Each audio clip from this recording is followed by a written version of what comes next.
네, 반갑습니다. 청춘부동산입니다. 최근 서울 부동산의 거래량이 조금씩 살아나고요. 가격도 반등이 시작되고 있죠.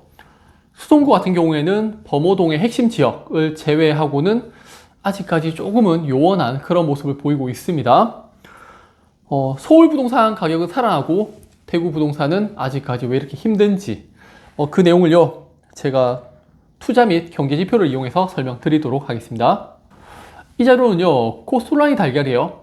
시골의사 박경철 씨가 이제 새로 정립을 했는 그런 모습인데, 경기가 침체가 되면은 금리를 인하하게 되고, 그리고 부동산에 투자를 해야 되는 그런 시기가 오게 되고요. 그리고 금리가 저점을 찍고 경제가 좋아지면서 금리가 상승할 때, 이때는 부동산을 매도하고 이제 주식 투자를 해야 된다라는 모습을 보이고 있습니다. 지금 전 세계가 고금리로 해서 부동산 시장이 상당히 좀 무겁죠.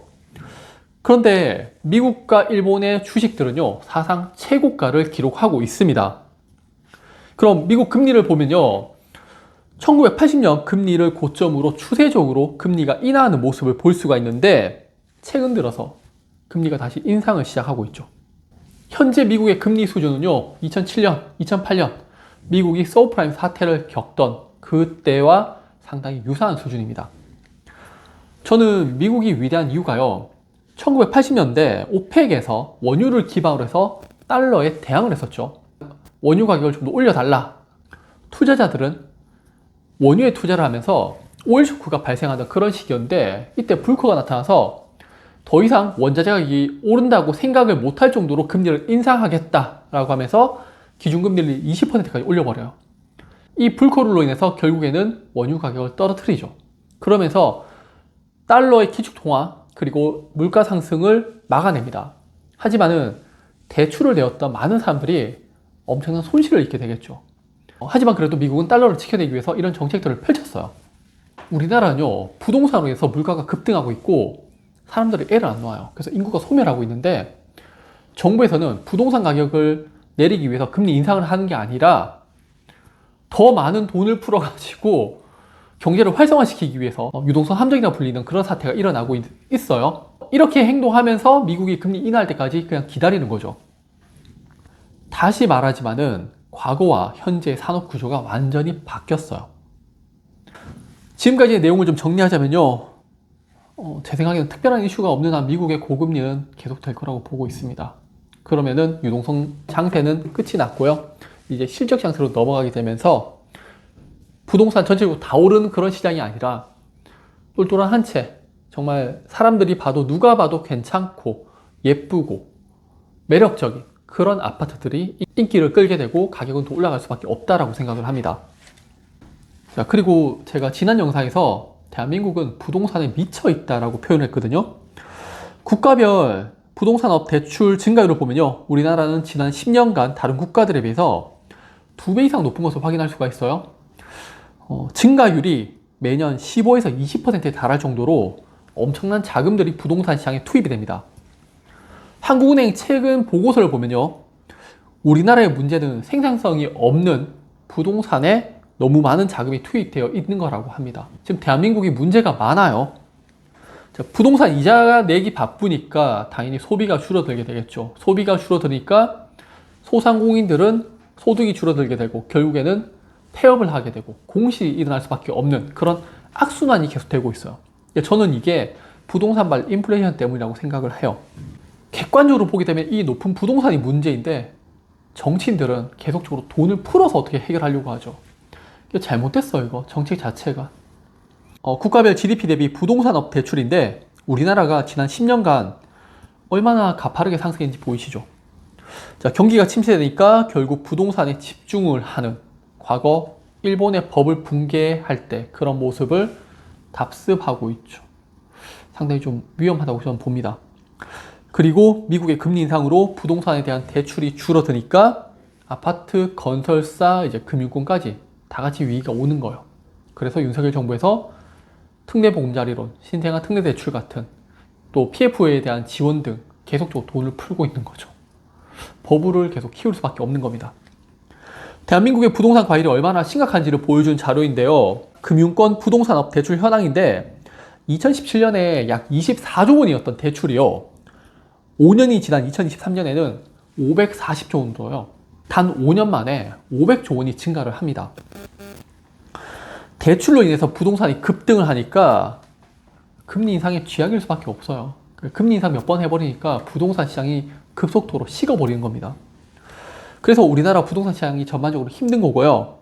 정부는 이를 버티기 위해서 돈을 계속 풀을 수밖에 없는 거죠. 이번에 신생아 특례대출을 또 완화시키겠다고 하면서 또 돈을 풀죠. 그리고 다주택자에 대한 규제도 완화시킬 겁니다. 그러면은 좀 부동산에 훈풍이 좀 불지 않을까 그렇게 생각을 하고 있고요. 자, 정리를 하자면요. 미국이 달러를 풀어주던 유동성 장세는 이제 끝이 났어요. 그렇다면은 이제 직접 일을 하고 돈을 버는 실적 장세로 넘어가게 되는데, 그래서 아파트 전체가 상승하는 그런 시장보다는 똘똘한 한 채, 사람들이 선호하고 원하는 그런 매력적인 부동산 중심으로 가격이 선별적으로 오를 거라고 저는 생각을 합니다. 그래서 저도 여러분들한테 아무 아파트나 소개해 주고 있진 않아요. 제가 공부하고 분석했을 때 괜찮은 아파트들만 골라서 말씀을 드리고 있는 겁니다. 이제 실적을 좀 볼게요. 대구의 총생산은요, 전국 꼴찌예요. 서울은 상위권입니다. 1인당 지역 내 총생산을 보면은 서울은 5,161만원, 대구는 2,674만원이에요. 서울이 대구의 거의 2배 가까운 수치를 기록하고 있죠. 아파트를 매수할 그런 경제적 소득을 보는 겁니다. 이제 또 수요와 공급에 대해서 인구를 좀 보게 되면요. 대구는 지난 10년간 약 10만 명의 인구가 줄어들었어요.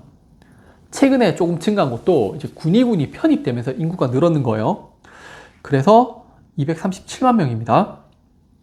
서울의 인구는요, 지난 10년간 약 70만 명 정도가 줄었어요. 이게 뭐 서울이 싫어서 떠났다기보다는 전세 월세 사는데 부동산 가격이 너무 오르니까 어쩔 수 없이 내 집 마련이나 전세금 상승으로 인해서 경기도 쪽으로 이렇게 밀려나는 분들이 좀 있다라고 저는 생각을 해요. 실제 경기도의 인구는요, 지난 10년간 1230만 명에서요, 현재 1363만 명으로 133만 명 가량 증가를 했습니다. 인구가 증가하는 지역의 부동산 가격이 좀 상승할 확률이 높겠죠. 또 이거를 소득하고 인구만 보는 게 아니라 곱해서 전체적인 금액을 보게 되면은 대략 서울이 대구의 한 8배 정도 높지 않을까요? 네. 이거 계산하니까 에러 뜨더라고요.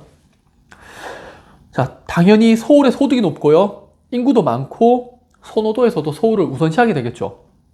파레토의 또 최적을 생각한다면은 서울의 부동산 가격이 특정 지역 중심으로 월등히 높을 수밖에 없다라고 생각이 들고요. 대구에서도 마찬가지입니다.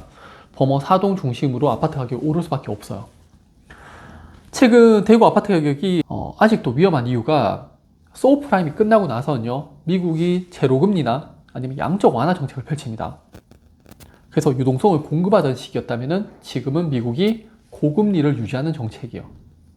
이게 단기적으로 좀 금리 한두 번 인하 해서 부동산이 좀 살아날 수 있지만은 길게 가게 되면은 이 고금리에 이자를 비용을 못 내는 그런 분들이 많아지게 될 걸로 생각을 합니다. 그래서 중요한 게 연체율을 확인하셔야 돼요. 또 대구 미분양이 줄어든다고 하는데 이거를 고지고대로 믿으셔서는 안 돼요. 왜냐하면은 미분양 외에 신고되지 않은 아파트들이 많아요. 회사 보유분 또는 무슨 최근에 보류지, 전세 분양, 민간 임대 등 팔리지 않고 있는 미분양 아파트들이 많이 있어요. 근데 그거 아직 신고 안 했어요, 제대로. 시군할 때 군 쪽으로 가게 되면요, 분양이 안 되었거나 공사를 하다가 포개는 아파트들 비일비재하게 좀 보실 수가 있어요. 인구가 줄어들면요, 사람들은 그 인구가 줄어들고 있는 그 지역을 떠나서 대도시나 핵심 지역으로 옮기게 되겠죠. 제가 계속 이야기하지만 대구도요 마찬가지예요. 그러니까 외곽지보다는 대구의 중심지, 핵심지 쪽으로 조금 무리를 해서라도 들어오시는 게 추후에 가격 상승이나 주택을 매도할 시점을 생각한다면 유리하지 않을까 그렇게 생각을 합니다.